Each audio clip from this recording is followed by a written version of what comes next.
ఎంత అయితే అల్లుడు? ఎంతో అంత అయితే ఘోరంగా ఆకలేదమ్మా ఈ 200 ఉన్నాయా? 200 ఈ సరే ఇప్పుడు మనం అయితే తెచ్చుకో, తర్వాత తెచ్చుకో.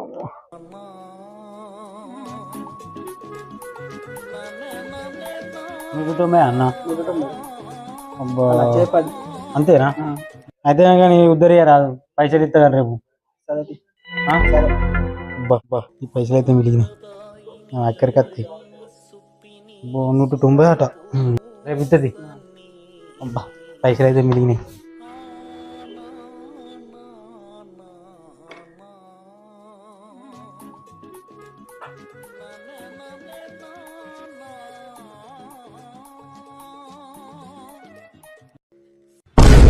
సాంప్రదాయిని